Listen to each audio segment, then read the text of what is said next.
Hi friends, എല്ലാവർക്കും ഒരിക്കൽ കൂടി ഏഞ്ചൽ സെറ്റിലേക്ക് സ്വാഗതം. പല കൂട്ടുകാരും ഫിഷിൻ്റെ ഒരു വിഭവം ആവശ്യപ്പെട്ടിരുന്നു. ഇന്ന് ഫിഷ് വെച്ചൊരു പോപ്കോൺ ആണ് തയ്യാറാക്കുന്നത്. നമുക്ക് നോക്കാം എങ്ങനെയാണ് തയ്യാറാക്കുന്നതെന്ന്.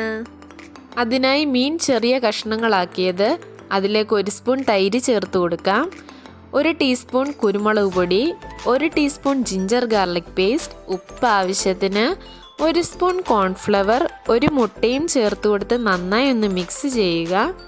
ഇനി ഇതിലേക്ക് 1 ടീസ്പൂൺ മുളക് പൊടി കൂടി ചേർത്ത് കൊടുത്ത് നന്നായി ഒന്ന് മിക്സ് ചെയ്ത ശേഷം ഒരു 30 മിനിറ്റ് തൊട്ട് 1 അവർ വരെ ഒന്ന് മാറ്റി വയ്ക്കാം. ഇനി നമുക്ക് മറ്റൊരു പാത്രത്തിലേക്ക് 1 കപ്പ് മൈദ, 2 ടേബിൾ സ്പൂൺ കോൺഫ്ലവർ ഇല്ലെങ്കിൽ അരിപ്പൊടി ചേർത്ത് കൊടുക്കാവുന്നതാണ്, 1 ടീസ്പൂൺ കുരുമുളക് പൊടിയും 1 ടീസ്പൂൺ മുളക് പൊടിയും ആവശ്യത്തിന് ഉപ്പും ചേർത്ത് നന്നായി ഒന്ന് മിക്സ് ചെയ്തെടുക്കാം.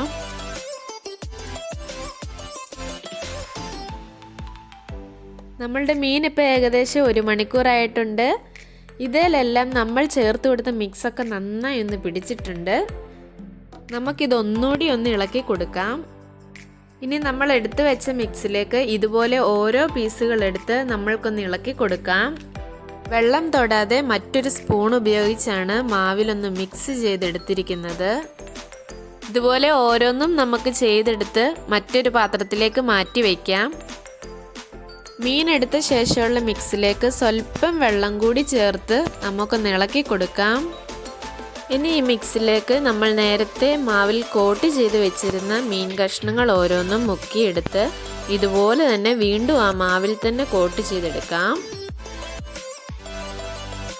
ഇനി നമ്മൾക്കിതൊന്ന് ഫ്രൈ ചെയ്തെടുക്കാം.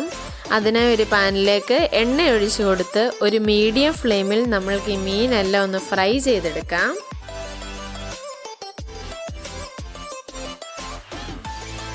ഇതിനെ നമുക്ക് തിരിച്ചും മറിച്ചും ഇട്ടൊന്ന് ഫ്രൈ ചെയ്തെടുക്കാം.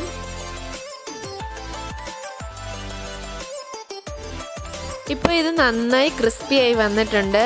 നമുക്കിതിനെ മറ്റൊരു ബൗളിലേക്ക് മാറ്റാം. അങ്ങനെ നമ്മളുടെ ഫിഷ് എല്ലാം ഫ്രൈ ചെയ്തെടുത്തിട്ടുണ്ട്. ക്രിസ്പിയും ടേസ്റ്റിയുമായിട്ടുള്ള ഫിഷ് പോപ്കോൺ ഇവിടെ റെഡി ആയിരിക്കുകയാണ്. ഇതിൻ്റെ കൂടെ കെച്ചപ്പൊക്കെ കൂട്ടി കഴിക്കാൻ നല്ല ടേസ്റ്റാണ്. മീൻ ഇഷ്ടപ്പെടുന്നവർക്ക് വളരെ ഇഷ്ടപ്പെടുന്നൊരു വിഭവമാണ്. ഇതിൻ്റെ അകമൊക്കെ നല്ല സോഫ്റ്റാണ്. അപ്പോൾ എല്ലാവരും ട്രൈ ചെയ്ത് നോക്കണം. ഇഷ്ടപ്പെട്ടെങ്കിൽ തീർച്ചയായിട്ടും ലൈക്ക് ചെയ്യുക, ഷെയർ ചെയ്യുക, കമൻറ്റ് ചെയ്യുക. ഇതുവരെ ചാനൽ സബ്സ്ക്രൈബ് ചെയ്തിട്ടില്ലെങ്കിൽ സബ്സ്ക്രൈബ് ചെയ്യുക. സോ നെക്സ്റ്റ് വീഡിയോയിൽ നമുക്ക് വീണ്ടും കാണാം. ബൈ.